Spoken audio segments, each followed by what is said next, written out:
খিচুড়ি পছন্দ করে না এমন কোনো মানুষ নেই। আজ আমি যেভাবে খিচুড়িটা মাংস দিয়ে রান্না করেছি, এভাবে খেতে জাস্ট অসাধারণ হয়েছিল, অনেক অনেক মজার হয়েছিল।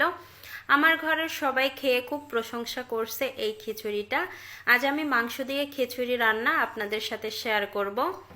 প্রথমে রান্নাঘরে চলে আসলাম। কড়াইয়ে আমি আগে থেকে তেল বসিয়ে দিয়েছি, তারপরে তেজপাতা, গরম মশলা দিয়ে পেঁয়াজ কুচি দিয়ে দিলাম। পেঁয়াজগুলো এখনে আমি 2 মিনিটের মতো ভাজি করে নিব। 2 মিনিটের মতো ভাজি করে নিয়েছি। এখন এখানে দিয়ে দিলাম আদা বাটা, রসুন বাটা আর টমেটো বাটা। এগুলো দিয়ে আমি মশলাটা একটু কষিয়ে নিব যেন কাঁচা গন্ধ না থাকে। এরপরে আমি একটু জল দিয়ে দিলাম। জল দেওয়ার পরে আমি শুকনা গুঁড়ো মশলাগুলো দিব। দিয়েছি হলুদের গুঁড়া, এখানে দিয়েছি ধনিয়ার গুঁড়া আর অল্প পরিমাণে একটু মরিচের গুঁড়া দিয়েছি, যেহেতু মাংস রান্নার সময় আমি মরিচের গুঁড়াটা দিয়েছি আর আমার ঘরে বাচ্চা আছে এজন্য অল্প পরিমাণে দিলাম। দিয়ে এবার মশলাটা কষিয়ে নিব। মশলাটা কষিয়ে নিয়েছি। এখন আমি ধুয়ে রাখা চাল আর ডাল দিয়ে দিলাম। চাল আর ডাল দিয়ে এবার মশলার সাথে ভালোভাবে কষিয়ে নিতে হবে।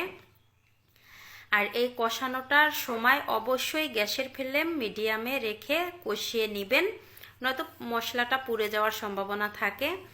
আমি প্রায় 5 মিনিট এই চাল আর ডালগুলো মশলার সাথে কষিয়ে নিয়েছি। তারপরে এখানে দিয়ে দিলাম মাংস। মাংসর সাথে আমি 2টো ডিমও দিয়েছি। আর মাংসটা আমি প্রেসার কুকারে রান্না করেছি। সব মশলা দিয়ে আমি প্রথমে কড়াইয়ে কষিয়ে নিয়েছি। কষানোর পরে আমি প্রেসার কুকারে 5টা সিস দিয়ে নিয়েছি। যেহেতু এটা শক্ত মুরগি ছিল এজন্য আমি প্রেসার কুকারেই রান্না করে নিয়েছি। আপনারা মাংসটা যেভাবে রান্না করেন সেভাবে মশলা দিয়ে রান্না করে তারপরে এভাবে দিয়ে দিবেন।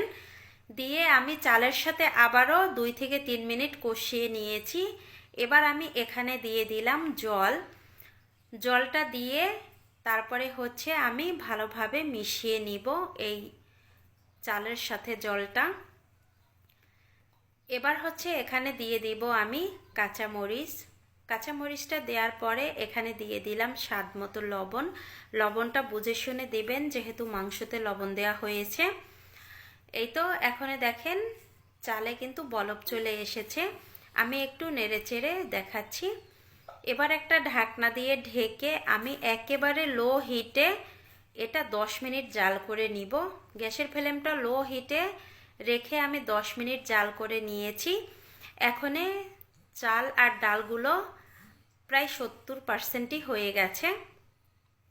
এবার আমি ভালোভাবে মিশিয়ে নিচ্ছি নেড়েচেড়ে। আর আমি এখানে দিব আলু। এই আলুগুলো আমি মাংসের সাথে রান্না করেছিলাম, যেহেতু প্রেসার কুকারে রান্না করেছি আগে থেকে দিলে এই আলুটা একেবারে গলে যেত, এজন্য এই পর্যায়ে আমি আলুগুলো দিয়ে দিলাম। খিচুড়ির সাথে আলু দিলে আমার ছেলে খুবই পছন্দ করে। আপনারা যদি আলু না খেতে চান তাহলে স্কিপ করতে পারেন। আলুটা দেওয়ার পরে আবারও আমি 5 মিনিট ঢাকনা দিয়ে ঢেকে রেখে দিয়েছিলাম। তারপরে আমি নেড়ে চেড়ে সমান করে নিয়েছি। এবার আমি উপর দিয়ে একটু পেঁয়াজ বেরেস্তা দিয়ে দমে রেখে দিব আরও 5 মিনিটের মতো। 5 মিনিট পরে আমার খিচুড়িটা রান্না করা হয়ে গেছে। এখন আমার ছেলে খাওয়ার জন্য অনেক বায়না করতেছে, তাই ওকে আমি আগে দিয়ে নিচ্ছি। আর খিচুড়িটা আসলে অনেক মজার ছিল।